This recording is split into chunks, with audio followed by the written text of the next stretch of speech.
नमस्कार, मैं डॉक्टर जितेंद्र कुमार आपका जेके बायोलॉजी क्लास में स्वागत करता हूं और आज के हम इस वीडियो में सेल स्पेसिएशन टाइप्स के बारे में बिल्कुल सरल भाषा में देखेंगे कि कितने तरह के सेल स्पेसिएशन होते हैं। ऑटोनोमस, सेंट्रिकल और कंडीशनल स्पेसिएशन। साथ साथ हम ये भी देखेंगे कि CSIR से संबंधित किस तरह के सवाल पूछे जाते हैं, हम इस बात को भी देखेंगे। बिल्कुल सरल भाषा में हम लोग देखेंगे, ठीक है।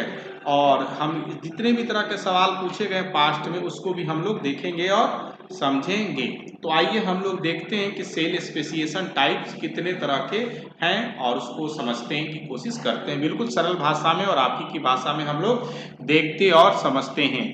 सेल स्पेसिएशन में पहले ऑटोनोमस, सेंट्रिकल और कंडीशनल स्पेसिएशन ये काफ़ी महत्वपूर्ण माना जाता है और 3 तरह के स्पेसिएशन होते हैं।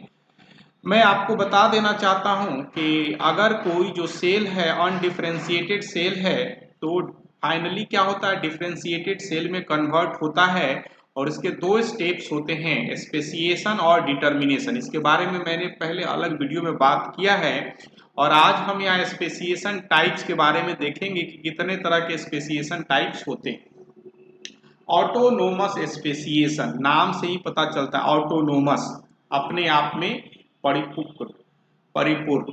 अब ये क्या कहता है कि ऑटोनोमस स्पेसिएशन की बात करते हैं, इस तरह के केस की बात करते हैं तो होता क्या है कि अगर ब्लास्टोमर्स को रिमूव करते हैं, क्या करते हैं, ब्लास्टोमर्स को रिमूव करते हैं और from the embryo at early in the development के दौरान, तो isolated blastomeres where will produce the same cell.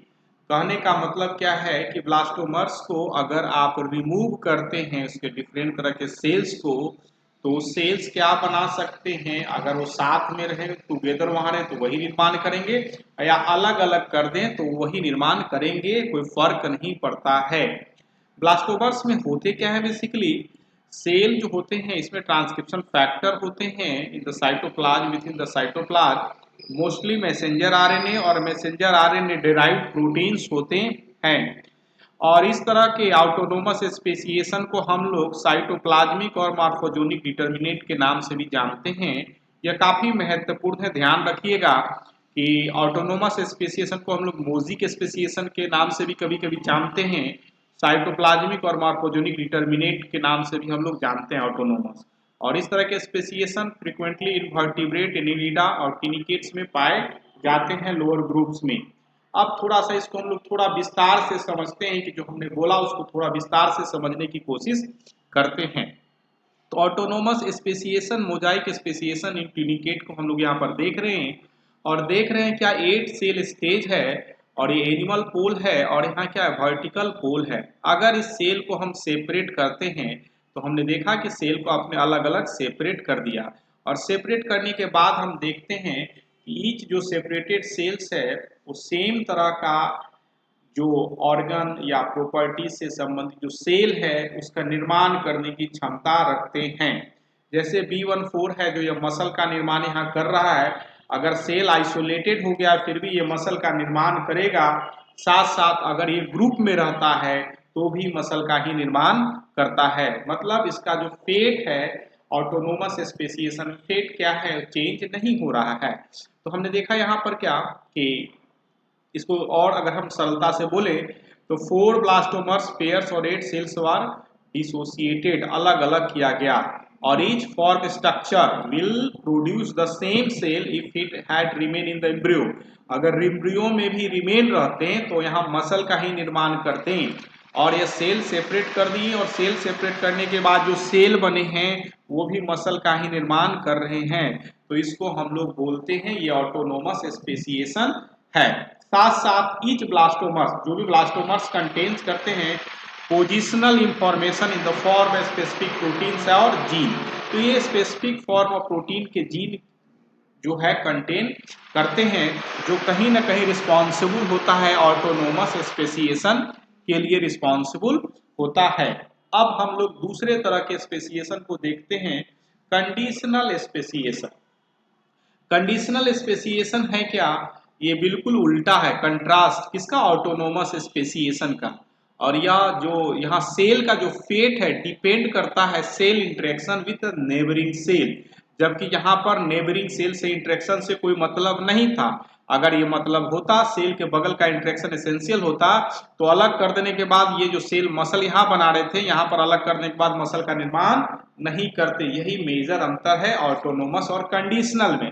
Conditional में है क्या कि सराउंडिंग सेल्स का इंटरेक्शन काफी महत्वपूर्ण हो जाता है नेबरिंग सेल्स का, और इसका रिलेटिव पोजीशन भी काफी महत्वपूर्ण हो जाता है। तो आपको ध्यान रखना है कि ये बेसिक अंतर है कंडीशनल और ऑटोनोमस स्पेसिएशन में।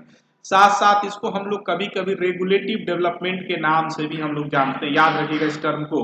पूछा जा सकता है क्यों ऐसा कहते हैं कि रेगुलेटिव डेवलपमेंट, कारण क्या है कि अगर आप सेल को रिमूव कर दे from the embryo, the remaining cells can regulate and compensate the missing part.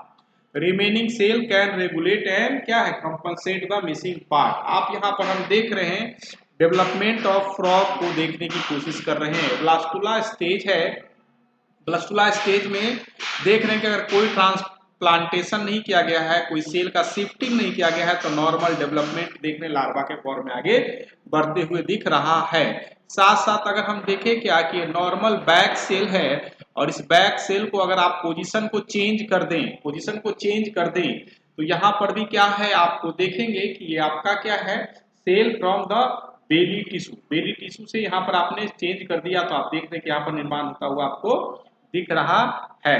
साथ ही साथ अगर हम एक और देख रहे हैं कि अगर इस सेल को आप रिमूव कर दें, तो क्या हो रहा है कि बगल वाले सेल कंडीशनल स्पेसिएशन के चलते वो इस तरीके की कंडीशन में बदल जाते हैं और नॉर्मल डेवलपमेंट संभव हो पाता है। और इस तरह की conditional speciation frequently all vertebrate और फ्यू इनवर्टिब्रेट में पाए जाते हैं। तो ये हमको देखने को मिला कि कंडीशनल और ऑटोनोमस स्पेसिएशन में क्या डिफरेंसेस हैं। अब बारी आती है अगले तरह की स्पेसिएशन को, जिसको बोलते हैं सेंटिकल स्पेसिएशन। ये क्या कहता है, ये कहता क्या है कि सेल का जो फेट है, देखिएगा सेल का जो फेट है डिटरमाइन होता है gradient of morphogens within the egg cytoplasm. मैं अलग से एक मार्फोजीन के बारे में वीडियो बना दूंगा, काफी क्लियरिटी होगी उसमें। यहाँ पर हम लोग समझते हैं कि मार्फोजीन्स जो हैं इस तरह का मैसेंजर आरएनए कंटेनिंग जो मॉलिक्यूल्स हैं, वो एक ग्रेडियंट के फॉर्म में साइटोप्लाज्म में रहते हैं, इसी को ग्रेडियंट को के फॉर्म में रहते हैं। तो यहाँ पर हम देखते हैं क्या है कि सेंटिकल स्पेसिएशन क्या है, वास्तव में हाइब्रिड है, दोनों तरह का स्पेसिएशन पाया जाता है, ऑटोनोमस और कंडीशनल स्पेसिएशन, और फ्रीक्वेंटली इसमें इंसेक्ट्स में देखने को हमको मिलता है। अब यहाँ पर आप देखिए ड्रोसोफिला इंसेक्ट्स की बात कर रहे हैं, फ्रूट फ्लाई ड्रोसोफिला की बात कर रहे हैं, और कैसे आप पाएंगे कि यहाँ सेंटिकल स्पेसिएशन काम कर रहा है। अब यहाँ पर इसको जाएं अलग से विस्तार से बात करें। एक बात हम लोग समझ लेते हैं कि सेंटिकल न्यूक्लियाई कहने का क्या मतलब है। न्यूक्लियस डिवीजन तो होता है विदाउट सेल डिवीजन, ठीक है। इस वजह से आप पाएंगे कि आपका साइटोप्लाज्म में मल्टीपल न्यूक्लियस हो जाता है, और विदाउट सेल डिवीजन आप देख सकते हैं कि न्यूक्लियर डिवीजन होता है।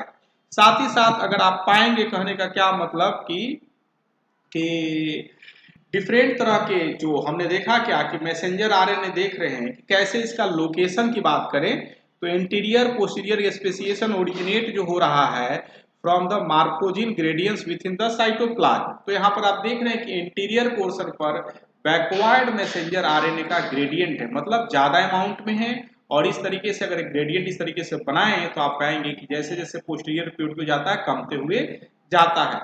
तो बैकवर्ड मैसेंजर आरएनए जो लोकलाइज्ड है इंटीरियर पोर्शन पर, और नैनोज मैसेंजर आरएनए है जो लोकलाइज्ड है आपके पोस्टीरियर एंड पर लोकलाइज है, जो कहीं ना कहीं इंटीरियर और पोस्टीरियर से मॉर्फोजीन के ग्रेडियंट को डिटरमाइन करने के बाद ये आपको बताता है कि कैसे ये मैसेंजर आरएनए डिफरेंट तरह के डेवलपमेंट में रोल प्ले करते हैं। ये मार्फोजीन्स हैं, ग्रेडियंट है, मैसेंजर आरएनए के ग्रेडियंट है। बैकवर्ड जो रिस्पॉन्सिबल है, आप देखेंगे क्या ग्रेडियंट से दिख रहे हैं आप इस तरह से, ये इधर से और घटते जा रहा है, और इधर से क्या है ग्रेडियंट नैनोज प्रोटीन का है जो घटते जा रहा है। अब आप पाएंगे, कहने का क्या मतलब कि जब सेलुलाइजेशन और सेल फॉर्मेशन की इवेंट हो रही है तो ये मॉर्फोजीन जो बैकवर्ड और एनोन है काफी इंपॉर्टेंट रोल प्ले करते हैं। High concentration of backward protein आपका हेड फॉर्मिंग के काम में आता है। साथ साथ low high region of high portion amount of nanos protein आपका टेल के बनाने के काम में आता है। तो इस तरीके से हमने देखा क्या कि कैसे डिफरेंट तरह के मॉर्फोजीन के लोकलाइजेशन के चलते सेम न्यूक्लियाई डिफरेंट तरह के सेल में फॉर्म करते हैं सेलुलाइजेशन इवेंट के दौरान। अब हम लोग बात करते हैं, सवाल की बात करते हैं जो CSIR में 2019 में पूछे गए हैं। ये काफी सिंपल सवाल है और आप बना सकते हैं इसको। क्या कर रहा है, when 8 cell embryo tunicate are separated in 4 blastomer pair and allowed to grow independently in culture media, and each blastomer's pair form most of the cell types, or however the cell for the nervous system are not developed। क्या बोल रहा है कि cell है nervous system को मतलब अलग कर देने के बाद सेल नर्वस सिस्टम को नहीं फॉर्म कर रहा है।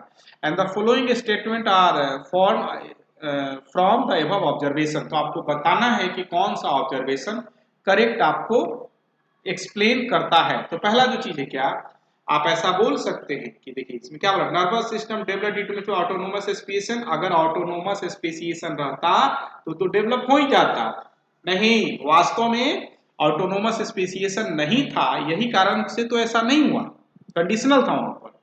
दूसरी चीज क्या, other tissue types form due to conditional speciation, all the other tissue type except the nervous system had developed demonstrated that the autonomous speciation। बिल्कुल ये स्टेटमेंट सही है कि ऑटोनोमस स्पेसिएशन सराउंडिंग सेल के इंटरेक्शन से कुछ उसको लेना देना नहीं है। तो स्टेटमेंट बिल्कुल सही है। ठीक उसी तरीके से nervous system development demonstrated conditional speciation, ये भी सही है कि नर्वस सिस्टम क्यों नहीं डेवलपमेंट हुआ, क्योंकि उसको कंडीशनल स्पेसिएशन चाहिए, और कंडीशनल स्पेसिएशन सेल जब साथ में रहेगा तभी तो उसको कंडीशन मिल पाएगा, तो ऐसा मिला नहीं। तो इस तरीके से आपका जो आंसर होगा C और D हो जाएगा। ठीक है, ये 2019 में CSR पूछा गया है। आइए और कुछ और सवाल को हम लोग देखने और समझने की कोशिश करते हैं।